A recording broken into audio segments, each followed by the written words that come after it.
Subscribe करें हमारे channel को और बेल आइकन को क्लिक कीजिए ताकि आने वाली नोटिफिकेशन आपको जल्द से जल्द मिल सके। चलो गुड मॉर्निंग प्यारे बच्चों। ਅੱਜ मैं ਤੁਹਾਡੇ ਸਾਹਮਣੇ ਤੁਹਾਡੀ बुक ਦਾ चैप्टर नंबर 4 गुरु रामदास जी लैके हाजिर हाँ। प्यारे बच्चों, ये जिहड़ा चैप्टर है ਸਾਹਿਤ ਸੁਗੰਧੀਆਂ, जिहड़ी ਤੁਹਾਡੀ बुक है ਸਾਹਿਤ ਸੁਗੰਧੀਆਂ ਵਿੱਚੋਂ लिया गया है। तो जिहड़े श्री गुरु रामदास जी ने ये सिखां दे चौथे गुरु हैं। इन्हां दा चैप्टर है लावां। आपां लावां बारे पढ़ांगे तो लावां पढ़न तो पहलां आपां श्री गुरु रामदास जी के जन्म बारे पढ़ांगे।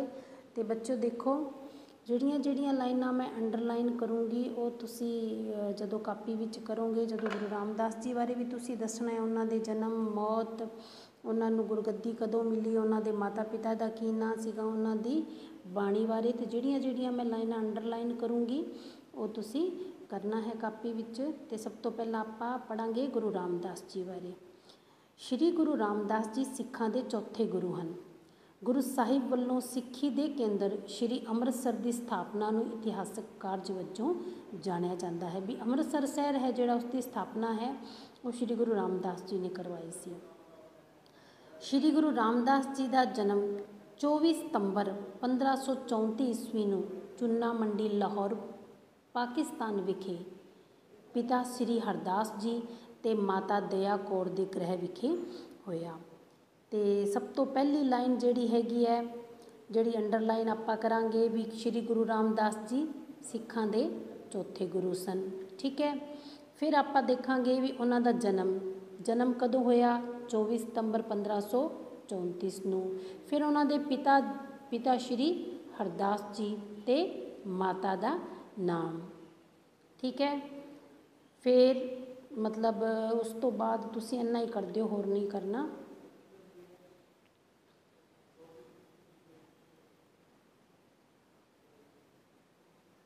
परिवार वालों आप जी का नाम भाई जेठा जी रखा गया। छोटी उम्र विच मापियां दे अकाल चलाने उपरंत आप अपने नानके पिंड बासर के जिला अमृतसर आ गए।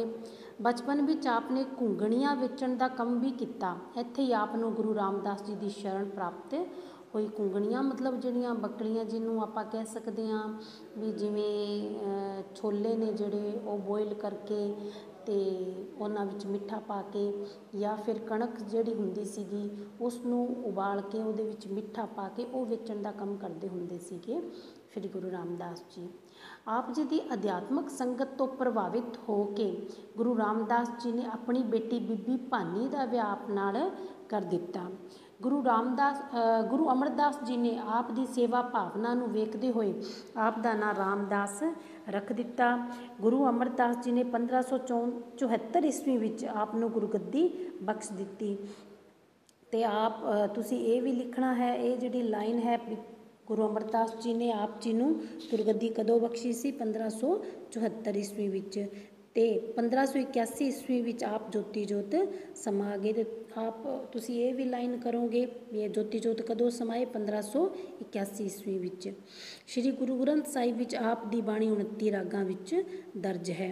तो हुण ये भी लाइन तुसी कापी विच नोट करोगे भी गुरु ग्रंथ साहिब विच आप दी बाणी 29 रागां विच दर्ज है, जो कि घोड़ियाँ, करहला, वंजारा, अष्टपदियाँ, छंद, शब्द अति श्लोक आदि रूपों विच मिलती है। गुरु जी ने बाणी विच जिथे अकाल पुरख की उस्तत की है उत्थे बाणी रचना विचली संगीतात्मिकता इसनूं कला पक्षों नवीन छूहा प्रदान करती है। विद्यार्थियों लिए पाठ पुस्तक विच आप दी बाणी के 94 अंश दिते जा रहे हैं। तो अगे देखो बच्चों, हुण मैं स्टार्ट करवा रही हूँ तुहानूं लावां है जिहड़ी वो राग सूही विच। लावां राग सूही विच देखो, ध्यान नाल समझना इसनूं। हरि पहलड़ी लाभ परविरती करम दिरड़ाया बलि राम जियो। देखो भी हर बच्चे के जीवन विच जदों वो जन्म लैंदा है तो कई प्रकार के संस्कार किए जाते हैं। जिवें उसका जन्म संस्कार हो गया, फिर उसका नामकरण संस्कार हो गया, ਫਿਰ ਉਸਨੂੰ ਪਹਿਲੀ ਵਾਰ ਜਦੋਂ ਕੁਝ ਖਵਾਉਂਦੇ ਆ ਤਾਂ ਉਹ ਵੀ ਸੰਸਕਾਰ ਹੈ। ਉਸਦਾ ਪੜ੍ਹਾਈ ਜਦੋਂ ਉਸਨੂੰ ਪੜ੍ਹਨੇ ਪਾਉਂਦੇ ਆ ਸਕੂਲੇ ਤਾਂ ਉਹ ਵੀ ਸੰਸਕਾਰ ਹੈ। ਇਸੇ ਤਰ੍ਹਾਂ ਹੌਲੀ ਹੌਲੀ ਜਦੋਂ ਵੱਡਾ ਹੁੰਦਾ ਹੈ ਤੇ ਵਿਆਹ ਦਾ ਸੰਸਕਾਰ ਵੀ ਹੈ ਜਿਹੜਾ ਉਹ ਕੀਤਾ ਜਾਂਦਾ ਹੈ। ਠੀਕ ਹੈ, ਵਿਆਹ ਦਾ ਸੰਸਕਾਰ ਵੀ ਕੀਤਾ ਜਾਂਦਾ ਹੈ। ਤੇ ਸਿੱਖ ਸਮਾਜ ਵਿੱਚ ਕੀ ਹੈ ਕਿ ਜਦੋਂ ਵਿਆਹ ਕੀਤਾ ਜਾਂਦਾ ਹੈ ਤੇ ਕਈ ਸਮਾਜ ਵਿੱਚ ਅਲੱਗ-ਅਲੱਗ ਰੀਤੀ ਰਿਵਾਜ ਨੇ। ਸਿੱਖ ਸਮਾਜ ਵਿੱਚ ਜਦੋਂ ਵਿਆਹ ਕੀਤਾ ਜਾਂਦਾ ਹੈ ਤੇ ਲਾਵਾਂ ਪੜ੍ਹੀਆਂ ਜਾਂਦੀਆਂ ਨੇ। ਲਾਵਾਂ ਪੜ੍ਹੀਆਂ ਜਾਂਦੀਆਂ ਨੇ ਗੁਰੂ ਗ੍ਰੰਥ ਸਾਹਿਬ ਜੀ ਦੇ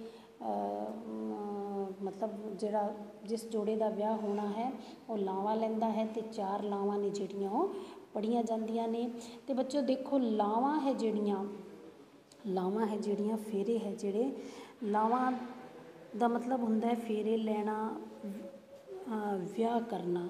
ਠੀਕ ਹੈ, ਇੱਥੇ ਜਿਹੜਾ ਵਿਆਹ ਜਿਹੜਾ ਸ਼ਬਦ ਹੈ ਲਾਵਾਂ ਜਿਹੜੀਆਂ ਸ਼ਬਦ ਹੈ, ਇੱਥੇ ਗੁਰੂ ਜੀ ਨੇ ਇਸ ਦਾ ਮਤਲਬ ਬਹੁਤ ਅੱਡ ਲਿਆ ਹੈ। ਇੱਥੇ ਉਹ ਨਹੀਂ ਵੀ ਕਿਸੇ ਬੰਦੇ ਦਾ ਕਿਸੇ ਔਰਤ ਨਾਲ ਵਿਆਹ ਹੋ ਰਿਹਾ, ਇਹ ਨਹੀਂ। ਇੱਥੇ ਲਾਵਾਂ ਦਾ ਅਰਥ ਹੈ ਵੀ ਜੀਵ ਇਸਤਰੀ। ਜੀਵ ਇਸਤਰੀ ਕੌਣ? ਜੀਵ ਇਸਤਰੀ ਹੈ ਉਹ ਜਿਵੇਂ ਚਾਹੇ ਕੋਈ ਵੀ ਬੰਦਾ ਹੋਵੇ ਜਾਂ ਬੁੜੀ ਹੋਵੇ। ਠੀਕ ਹੈ, ਕੋਈ ਵੀ ਹੋਵੇ, ਚਾਹੇ ਔਰਤ ਹੈ ਚਾਹੇ ਉਹ ਆਦਮੀ ਹੈ, ਕੋਈ ਵੀ ਹੈ ਜਿਸ ਵਿੱਚ ਜਾਨ ਹੈ ਉਹ ਕੀ ਹੈ? ਜੀਵ ਇਸਤਰੀ ਹੈ। ਚਾਹੇ ਕੋਈ ਆਦਮੀ ਹੈ ਜਾਂ ਔਰਤ ਹੈ, ਉਹ ਕੀ ਹੈ? ਉਹ ਜੀਵ ਇਸਤਰੀ ਹੈ। ਤੇ ਜੀਵ ਇਸਤਰੀ ਦਾ ਵਿਆਹ ਉਸ ਪਤੀ ਪਰਮਾਤਮਾ ਨਾਲ ਹੋਣਾ। ਪਤੀ ਪਰਮਾਤਮਾ ਨਾਲ ਜਦੋਂ ਜੀਵ ਇਸਤਰੀ ਦਾ ਵਿਆਹ ਹੁੰਦਾ ਹੈ ਤੇ ਉਸ ਵੇਲੇ ਕਹਿੰਦੇ ਹੈ ਲਾਵਾਂ ਪੜ੍ਹਨੀਆਂ। ਲਾਵਾਂ ਪੜ੍ਹਨੀਆਂ ਕਿਉਂਕਿ ਇੱਕ ਔਰਤ ਜਿਹੜੀ ਵਿਆਹ ਜਦੋਂ ਇੱਕ ਔਰਤ ਦਾ ਵਿਆਹ ਹੁੰਦਾ ਹੈ ਤੇ ਵਿਆਹ ਹੋਣ ਤੋਂ ਬਾਅਦ ਉਹ ਹਮੇਸ਼ਾ ਲਈ ਉਸ ਪੁਰਸ਼ ਨਾਲ ਹੀ ਰਹਿਣਾ ਸਟਾਰਟ ਕਰ ਦਿੰਦੀ ਹੈ, ਉਸ ਵਾਸਤੇ ਹੀ ਜਿੰਦੀ ਹੈ, ਉਸ ਵਾਸਤੇ ਹੀ ਮਰਦੀ ਹੈ। ਤੇ ਇੱਥੇ ਜੀਵ ਇਸਤਰੀ ਹੈ ਜਿਹੜੀ ਜੀਵ ਇਸਤਰੀ ਹੈ ਉਹ ਕੀ ਹੈ? ਲਾਵਾਂ ਲੈਣ ਤੋਂ ਬਾਅਦ ਪਤੀ ਪਰਮਾਤਮਾ ਦੇ ਮਤਲਬ ਉਸਦੇ ਬਾਰੇ ਸੋਚਣਾ, ਉਸਦਾ ਸਿਮਰਨ ਕਰਨਾ, ਮਤਲਬ ਉਸਦੀ ਇਹ ਇੱਛਾ ਹੁੰਦੀ ਹੈ। ਤੇ ਹੁਣ ਆਪਾਂ ਦੇਖੋ ਆਪਾਂ ਲਾਵਾਂ ਸਟਾਰਟ ਕਰਾਂਗੇ। ਲਾਵਾਂ ਦੀ ਫਸਟ ਲਾਈਨ ਦੇਖੋ, ਹਰੀ ਪਹਿਲੜੀ ਲਾਵ ਪਰਵਿਰਤੀ ਕਰਮ ਦਰੜਾਇਆ ਬਲੀ ਰਾਮ ਜੀਓ। ਗੁਰੂ ਜੀ ਕੀ ਕਹਿ ਰਹੇ ਨੇ ਕਿ ਪਹਿਲੀ ਲਾਵ ਹੈ ਜਿਹੜੀ, ਪਹਿਲੀ ਲਾਵ ਵਿੱਚ ਪਰਵਿਰਤੀ ਮਤਲਬ ਪਰਮਾਤਮਾ ਦਾ ਨਾਮ ਜਪਣ ਦੇ ਆਹਰ ਵਿੱਚ ਰੁੱਝਣ ਦਾ ਕੰਮ। ਕਿ ਜਿਹੜੀ ਜੀਵ ਇਸਤਰੀ ਹੈ ਪਹਿਲੀ ਲਾਭ ਵਿੱਚ ਜਿਹੜੀ ਜੀਵ ਇਸਤਰੀ ਹੈ ਉਸਦੀ ਪ੍ਰਵਿਰਤੀ, ਉਸਦਾ ਜਿਹੜਾ ਮਨ ਹੈ ਉਹ ਕਿੱਥੇ ਲੱਗ ਜਾਂਦਾ ਹੈ? ਪਰਮਾਤਮਾ ਦੇ ਨਾਮ ਜਪਣ ਦੇ ਆਹਰ ਵਿੱਚ। ਕਰਮ ਦੀ ਰੜਾਇਆ ਤੇ ਉਸਦੇ ਇਸ ਕੰਮ ਨੂੰ, ਪਰਮਾਤਮਾ ਦਾ ਨਾਮ ਜਪਣ ਦਾ ਜਿਹੜਾ ਕੰਮ ਹੈ ਉਸਨੂੰ ਪੱਕਾ ਕੀਤਾ ਜਾਂਦਾ ਹੈ, ਦ੍ਰਿੜ ਕੀਤਾ ਜਾਂਦਾ ਹੈ।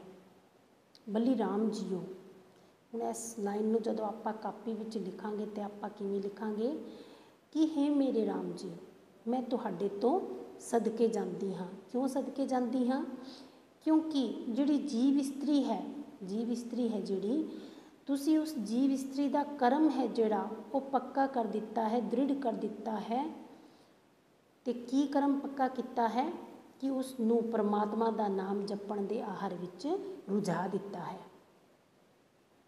ਠੀਕ ਹੈ, ਬਾਣੀ ਬ੍ਰਹਮਾ ਵੇਦ ਧਰਮ ਦ੍ਰਿੜਵ ਪਾਪ ਤਜਾਇਆ ਬਲੀ ਰਾਮ ਜੀਓ। ਕਿ ਹੇ ਮੇਰੇ ਰਾਮ ਜੀ, ਮੈਂ ਤੁਹਾਡੇ ਤੋਂ ਸਦਕੇ ਜਾਂਦੀ ਹਾਂ।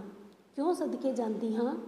ਕਿ ਜਿਵੇਂ ਇਹ ਜਿਹੜੀ ਬਾਣੀ ਹੈ, ਗੁਰਸਿੱਖਾਂ ਲਈ ਜਿਹੜੀ ਬਾਣੀ ਹੈ ਉਹ ਬ੍ਰਹਮਾ ਦੇ ਵੈਦ ਦੇ ਸਮਾਨ ਹੈ। ਗੁਰੂ ਰਾਮਦਾਸ ਜੀ ਇਹ ਕਹਿ ਰਹੇ ਨੇ ਕਿ ਜਿਵੇਂ ਕਈ ਲੋਕ ਵੈਦ ਪੜ੍ਹਦੇ ਨੇ, ਕੋਈ ਕੁਰਾਨ ਪੜ੍ਹਦੇ ਨੇ, ਠੀਕ ਹੈ, ਸਾਰੇ ਆਪਣੇ ਆਪਣੇ ਧਰਮਾਂ ਦੀਆਂ ਜਿਹੜੀਆਂ ਪੁਸਤਕਾਂ ਨੇ ਉਹ ਪੜ੍ਹਦੇ ਨੇ ਤੇ ਉਹਨਾਂ ਵਿੱਚ ਆਪਣਾ ਜਿਹੜਾ ਧਰਮ ਹੈ, ਆਪਣਾ ਜਿਹੜਾ ਵਿਸ਼ਵਾਸ ਹੈ ਉਹ ਪੱਕਾ ਕਰਦੇ ਨੇ। ਤੇ ਉਸੇ ਤਰ੍ਹਾਂ ਤੁਸੀਂ ਵੀ ਬਾਣੀ ਪੜ੍ਹੋ, ਜਿਹੜੀ ਗੁਰਬਾਣੀ ਹੈ ਉਸਨੂੰ ਪੜ੍ਹੋ। ਉਹ ਜਿਹੜੀ ਸਿੱਖਾਂ ਦੀ ਜਿਹੜੀ ਬਾਣੀ ਹੈ, ਗੁਰੂਆਂ ਦੀ ਜਿਹੜੀ ਬਾਣੀ ਹੈ ਉਹ ਤੁਹਾਡੇ ਲਈ ਬ੍ਰਹਮਾ ਦੇ ਵੈਦ ਦੇ ਸਮਾਨ ਹੈ।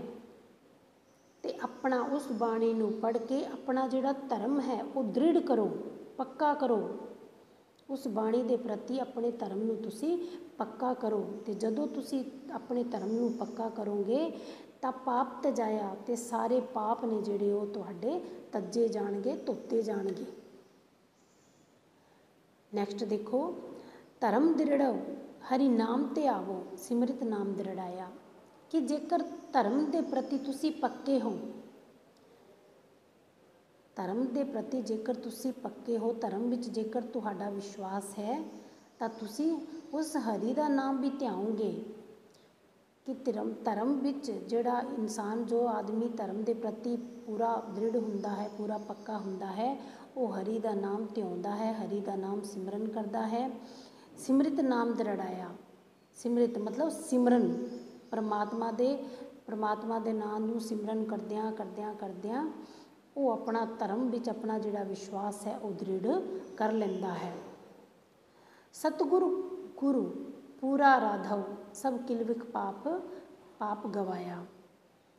ਤੇ ਜਦੋਂ ਧਰਮ ਵਿੱਚ ਪੱਕਾ ਵਿਸ਼ਵਾਸ ਹੋ ਜਾਂਦਾ ਹੈ ਤਾਂ ਕੀ ਹੁੰਦਾ ਹੈ, ਸਤਿਗੁਰੂ ਗੁਰੂ ਪੂਰਾ ਰਾਧਵ, ਤਾਂ ਉਹ ਕੀ ਕਰਦਾ ਹੈ, ਫਿਰ ਸੱਚੇ ਸਤਿਗੁਰੂ, ਸੱਚੇ ਗੁਰੂ ਦਾ ਆਸਰਾ ਲੈ ਕੇ, ਸੱਚੇ ਗੁਰੂ ਤੋਂ ਸਿੱਖਿਆ ਲੈ ਕੇ ਫਿਰ ਉਹ ਪੂਰੇ ਗੁਰੂ ਦੀ ਆਰਾਧਨਾ ਕਰਦਾ ਹੈ, ਉਸ ਦਾ ਨਾਮ ਸਿਮਰਨ ਕਰਦਾ ਹੈ, ਉਸ ਦੀ ਆਰਾਧਨਾ ਕਰਦਾ ਹੈ। ਤੇ ਜਦੋਂ ਪਰਮਾਤਮਾ ਦੀ ਆਰਾਧਨਾ ਕੀਤੀ ਜਾਂਦੀ ਹੈ ਤਾਂ ਸਭ ਕਿਲਵਿਕ ਪਾਪ ਗਵਾਇਆ। ਤੇ ਫਿਰ ਸਾਰੇ ਕਿਲਵਿਕ ਮਤਲਬ ਮਹਾਪਾਪ ਨੇ ਜਿਹੜੇ ਉਹ ਧੋਤੇ ਜਾਂਦੇ ਨੇ, ਸਾਰੇ ਪਾਪ ਨੇ ਜਿਹੜੇ ਉਹ ਦੂਰ ਹੋ ਜਾਂਦੇ ਹਨ। ਸਹਿਜ ਆਨੰਦ ਹੋਵਾ ਵਡਭਾਗੀ ਮਨ ਹਰ ਹਰ ਮਿੱਠਾ ਲਾਇਆ। ਕਿ ਜਦੋਂ ਸੱਚੇ ਸਤਿਗੁਰੂ ਦੇ ਦੱਸੇ ਰਸਤੇ ਉੱਤੇ ਬੰਦਾ ਚੱਲਦਾ ਹੈ, ਪੂਰੇ ਗੁਰੂ ਦੀ ਆਰਾਧਨਾ ਕਰਦਾ ਹੈ, ਤੇ ਸਾਰੇ ਪਾਪ ਕੱਟੇ ਜਾਂਦੇ ਨੇ। ਤੇ ਜਦੋਂ ਸਾਰੇ ਪਾਪ ਕੱਟੇ ਜਾਂਦੇ ਨੇ ਤਾਂ ਬੰਦਾ ਹੈ ਜਿਹੜਾ ਉਹ ਸਹਿਜ ਅਵਸਥਾ ਵਿੱਚ, ਸਹਿਜ ਆਨੰਦ ਹੋਵਾ ਵਡਭਾਗੀ, ਕਿ ਉਹ ਵੱਡੇ ਭਾਗਾਂ ਵਾਲਾ ਜਿਹੜਾ ਇਨਸਾਨ ਹੈ ਉਹ ਸਹਿਜ ਅਵਸਥਾ ਵਿੱਚ ਟਿਕ ਜਾਂਦਾ ਹੈ। ਸਹਿਜ ਅਵਸਥਾ ਦੇਖੋ ਕੀ ਹੁੰਦੀ ਹੈ, ਆਤਮਕ ਅਡੋਲਤਾ। ਮਨ ਆਤਮਾ ਹੈ ਜਿਹੜੀ ਉਹ ਡੋਲਦੀ ਨਹੀਂ। ਦੇਖੋ ਜਿਵੇਂ ਉਦਾਹਰਨ ਦੇ ਤੌਰ 'ਤੇ ਆਪਾਂ ਕਹਿ ਲੈਂਦੇ ਹਾਂ, ਜਿਵੇਂ ਕਈ ਵਾਰ ਕੀ ਹੈ, ਘਰੇ ਜਿਵੇਂ ਕੋਈ ਪਰੇਸ਼ਾਨੀ ਹੁੰਦੀ ਹੈ, ਘਰੇ ਬਹੁਤ ਸਾਰੀਆਂ ਪਰੇਸ਼ਾਨੀਆਂ ਹੁੰਦੀਆਂ ਨੇ, ਕਈ ਵਾਰੀ ਬਹੁਤ ਘਰਾਂ 'ਚ ਟੈਨਸ਼ਨਾਂ ਹੁੰਦੀਆਂ ਨੇ, ਅਤੇ ਮਾਵਾਂ ਕੀ ਕਰਦੀਆਂ ਨੇ ਵੀ ਜਿਵੇਂ ਬਾਬਾ ਰਾਮਦੇਵ ਦੇ ਮੰਦਿਰ ਵਿੱਚ ਚਲੇ ਗਏ, ਸ਼ਿਵ ਜੀ ਦੇ ਮੰਦਿਰ ਵਿੱਚ ਚਲੇ ਗਏ, ਫਲਾਣੇ ਦੇਵ ਨੂੰ ਮਨਾ ਲਿਆ, ਫਲਾਣੀ ਮੂਰਤੀ ਅੱਗੇ ਪ੍ਰਸ਼ਾਦ ਰੱਖਤਾ, ਫਲਾਣਾ ਪਤਾ ਨਹੀਂ ਸਾਰਾ ਦਿਨ। ਕਿਉਂਕਿ ਉਹਨਾਂ ਦਾ ਮਨ ਨਹੀਂ ਟਿਕਦਾ, ਉਹਨਾਂ ਦਾ ਮਨ ਨਹੀਂ ਟਿਕਦਾ, ਉਹਨਾਂ ਦਾ ਆਤਮਕ ਅਡੋਲਤਾ ਬਿਲਕੁਲ ਵੀ ਨਹੀਂ ਹੈ। ਜੋ ਆਪਣੇ ਧਰਮ ਵਿੱਚ ਟਿੱਕੇ ਰਹਿੰਦੇ ਨੇ, ਸਿਰਫ ਆਪਣੇ ਧਰਮ ਵਿੱਚ ਵਿਸ਼ਵਾਸ ਕਰਦੇ ਨੇ, ਉਹਨਾਂ ਨੂੰ ਸਹਿਜ ਆਨੰਦ ਦੀ ਪ੍ਰਾਪਤੀ ਹੁੰਦੀ ਹੈ। ਉਹਨਾਂ ਦਾ ਮਨ ਨਹੀਂ ਡੋਲਦਾ, ਉਹਨਾਂ ਨੂੰ ਸਿਰਫ ਆਪਣੇ ਉਸ ਪਤੀ ਪਰਮਾਤਮਾ, ਸਿਰਫ ਆਪਣੇ ਗੁਰੂ ਉੱਤੇ ਪੂਰਾ ਵਿਸ਼ਵਾਸ ਹੁੰਦਾ ਹੈ। ਇਸੇ ਤਰ੍ਹਾਂ ਸਹਿਜ ਆਨੰਦ ਹੋਵਾ ਵਡਭਾਗੀ, ਕਿ ਉਸ ਵਡਭਾਗੀ ਦਾ ਜਿਹੜਾ ਮਨ ਹੈ ਉਹ ਸਹਿਜ ਅਵਸਥਾ ਵਿੱਚ ਟਿਕ ਜਾਂਦਾ ਹੈ। ਮਨ ਹਰ ਹਰ ਮਿੱਠਾ ਲਾਇਆ, ਤੇ ਉਸ ਦੇ ਮਨ ਨੂੰ ਉਹ ਹਰੀ ਦਾ ਨਾਂ ਹੈ ਜਿਹੜਾ ਮਿੱਠਾ ਲੱਗਣ ਲੱਗ ਜਾਂਦਾ ਹੈ। ਜਨ ਕਹੇ ਨਾਨਕ ਲਾਭ ਪਹਿਲੀ ਆਰੰਭ ਕਾਜ ਰਚਾਇਆ। ਤੇ ਗੁਰੂ ਰਾਮਦਾਸ ਜੀ ਕਹਿ ਰਹੇ ਨੇ ਕਿ ਪਹਿਲੀ ਲਾਭ ਹੈ ਜਿਹੜੀ ਇਸ ਵਿੱਚ ਜਿਹੜੀ ਜੀਵ ਇਸਤਰੀ ਹੈ ਉਸ ਲਈ ਕੰਮ ਪੱਕਾ ਕੀਤਾ ਗਿਆ ਹੈ, ਕੰਮ ਹੈ ਜਿਹੜਾ ਉਹ ਦ੍ਰਿੜ ਕੀਤਾ ਗਿਆ ਹੈ। ਤੇ ਕਿਹੜਾ ਕੰਮ ਦ੍ਰਿੜ ਕੀਤਾ ਗਿਆ ਹੈ, ਪਰਮਾਤਮਾ ਦਾ ਨਾਮ ਜਪਣ ਦੇ ਆਹਾਰ ਵਿੱਚ ਉਸਨੂੰ ਰੁਝਾ ਦਿੱਤਾ ਗਿਆ ਹੈ। ਅੱਜ ਲਈ ਇੰਨਾ ਹੀ ਹੈ, ਤੇ ਕੱਲ੍ਹ ਇਸ ਤੋਂ ਬਾਅਦ ਮੈਂ ਤੁਹਾਨੂੰ ਸੈਕਿੰਡ ਕਰਵਾਉਂਗੀ। ਠੀਕ ਹੈ।